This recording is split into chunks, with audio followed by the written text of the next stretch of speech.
Hi, Jerht Santos here of the Coach PH. Remember to click the subscribe button to be updated with our latest videos.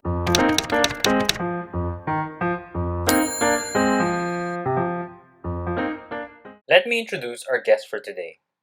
Florence obtained her AB Psychology degree from the Ateneo de Manila University, where she graduated cum laude and was a departmental awardee for psychology in 2001. She went on to finish her master's degree in psychology in 2006 and her MA in education in 2013. Her previous work experience includes being a career counselor with the Office of Placement and Career Services and a faculty member teaching statistics, psychology, and experimental psychology at her beloved alma mater. At present, she is a unit manager to PruLife UK, one of the most prestigious insurance companies both locally and abroad. Florence trains her financial consultants to find purpose in their field by honing their competence and cultivating a culture of integrity in order to hold the highest standards of ethics and excellence in their practice. She is a proud member of the $1 Million Roundtable, a distinction given only to the top 1% of all financial consultants worldwide. A daughter to Ben and Flor, a sister to Vince and JV, a doting tita of Manila to Stephen, Brian, Zechariah, Abigail, Christine, and Simon. Florence finds it satisfying when building priceless memories with her family.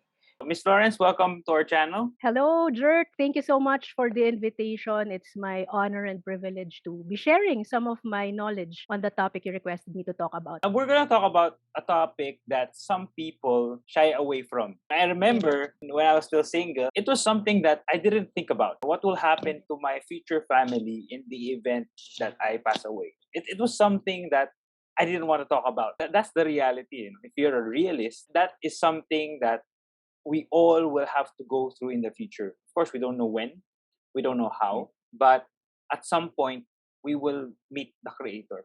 One of the people who watch our channel gave a comment and asked a question: what will happen to my investments if I pass away? And I thought about it would be nice to have a video or content to talk about that topic. Yeah. So my first question is, in the event that the inevitable happens, which is death, what will happen to one's investments and other assets like cash in bank, car, investments such as stocks, real estate, etc.? All right. That's a good question to ask because it's a reality. Whether we like it or not, statistically speaking, 100% will die. It's really just a matter of time. And I'm glad that you quoted something about preparing because personally, my belief, my conviction is this: a righteous man leaves an inheritance for his children's children. So in my practice, I share that with the clients that I get to talk to because whether we like it or not, as soon as a client passes on to the next life, whether that client believes in the afterlife or not, everything that he owns will go into what we call an estate, Right. his estate. And the very first heir to that estate is none other than the state, the country, the Philippines itself. So everything you own, like say you have a house, you have a lot, you have several businesses, cash deposits, all those will be actually the first heir in line is the state. So what do you need to do? You need to pay taxes to the state to make sure that whatever you own, kumbaga parang tutubusin mo, quote unquote, in the vernacular, you need to be able to pay off the state in the form of estate taxes so that whatever you worked for during your lifetime will go to the rightful heirs, that being the people that you love, like your wife, you have your children, if you don't have your own family, next of kin, your parents, your siblings, and other relations by blood. So that's the reality. As soon as a person passes on, sabi nga para siyang metro. Nagsa-start na yung estate taxes to come into play. The state is the first heir in line. That's the truth of the matter. Contrary to what people used to think, akala nila sila yung rightful heir. It's not. It's the state that actually owns. You're just given titles. Diba? Yung lote mo, yung bahay mo, binibigyan ka lang ng titulo. Pero ang totoong may-ari niyan is yung Pilipinas. So, kailangan mong bayaran yung gobyerno so that your family will be able to get their rightful share of the inheritance. Sabi nga ni Kim Henares, estate tax is like a metered taxi. It accrues from the moment of death. Ganun po siya ka-stringent when it comes to estate taxes. So at the moment of demise, the government freezes one's assets. Yes, all assets are frozen. Now it's much easier kasi to track as opposed to how things were before. Now everything is digital. So and I think if there's anything that the COVID-19 crisis brought about, it's really yung systematic na siya, no? Dati may mga discrepancies pa, but right now as soon as a person dies, ano yan magti-trigger yan ng record sa PSA, no? Philippine Statistics Authority. Tapos nun sa mga municipalities. So connected lahat po yan. I had a client yung dad niya nag-pass away ng umaga and they were trying to withdraw his money from the bank in the afternoon. Wala na, they couldn't get to it anymore kasi nag-reflect na kaagad sa records. Ganun kabilis. No? That's one thing about digitalization also. Connected yung mga government information. On a side note, ma'am, so before I go to the second question, what if, let's say, joint yung account? No, let's say bank account, joint mag-asawa. Let's say the husband passes away. Yung itatax ba ng government is half kasi it's a joint account. So yes, kalahati. So ang i-freeze nila would be just a half. If the property or if the asset is named na end or no? So kung let's say yung lote nakapangalan sa mag-asawa, for example, Adam and Eve, no? So yung since may share si Eve and hindi naman siya nag-pass away, yung share lang ni Adam ang itatax, not just the other half. Thank you for that clarification. I go to my second question. Interestingly, the other day, I saw a post where BAR is saying that they are giving an amnesty for real estate tax, whether it's penalties or charges. It's a 6% tax, basically on the whole estate of the person who passes away. What's the process of settling that 6% estate tax with the government? All right. Actually, with the train law, which was enacted siguro a few years back, what the government has done is really relax their guidelines. Tapos may amnesty nga kasi ang daming taong, there are so many Filipinos who can't even settle their estate taxes. Even just the charges, yung penalty, surcharge, interest, sobrang mahal such that yung tax itself is even more expensive than the actual property. There have been instances like that. And what happens to the property? It becomes stale. Hindi siya magamit. In the same breath, the government also doesn't earn anything. So what they've done is to relax and to offer amnesty, flat out 6%, to encourage people to pay their taxes. That's a good thing. I hope that our viewers today will take advantage of that offer because rather than paying millions upon millions, why not just settle the 6%? So how do you do that? You should get a notice from the BIR on that, and then we have accredited banks depending on the RDO of the family or of the estate owner. Doon lang authorized magbayad. Hindi tayo pwede magbayad sa kung saan-saan. For example, ikaw ang RDO mo is in Makati, doon ka lang po pwede magbayad. So you have to find out. Ako, I would suggest that you talk to an accountant para lang maayos yung estate natin. It's like a taximeter, no? The moment it starts, nagka-count na 'yan. Meron na yang surcharge, meron na yang interest, meron na yang mga penalties that you need to be able to settle. So, nanganganak ng nanganganak para siyang kumbaga para siyang credit card, no? Compounding yung interest niya. Okay, so aside from death, one sure thing is taxes, as they say. Some Filipinos, what they do is they transfer. Kunwari yung lote, pinapangalan nila sa anak, no? Pero meron po tayong tinatawag na TICOD. Ano po ang TICOD? Transfer in Contemplation of Death. So pag transfer mo 'yan and walang capacity to pay kasi dapat commensurate yung income ng bata, no?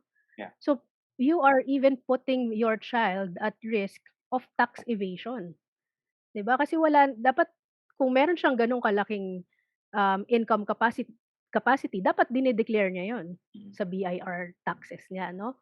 So sometimes when people try to be smart but try to circumvent the law, yun pa yun mas napapahamak pa nila, no? Because as soon as a person passes on, all his estate, his entire estate goes to all his assets rather go into his estate except a life insurance policy with irrevocable beneficiaries. All right? So, yun lang po yung kaisa-isang asset na hindi po pumapasok sa estate. Okay? So, I hope that gives our audience an idea of how to of how to manage also preparing for estate planning. Just to clarify, all the assets will be frozen except for the A insurance life policy. insurance. Okay. Yes. Okay. So which is, 'di ba, the thing with estate taxes and life insurance, ang pareho nilang catalyst is death. Mm. So that when death happens, both of them take effect Yeah. right away. And by getting a life insurance policy, it's like you're creating another estate. No, gumagawa ka ng bagong estate. If I can share my screen, ito yung mga sinasabi kong penalties, Mm. surcharge, interest, penalties, no. On paper, it really is 12 months.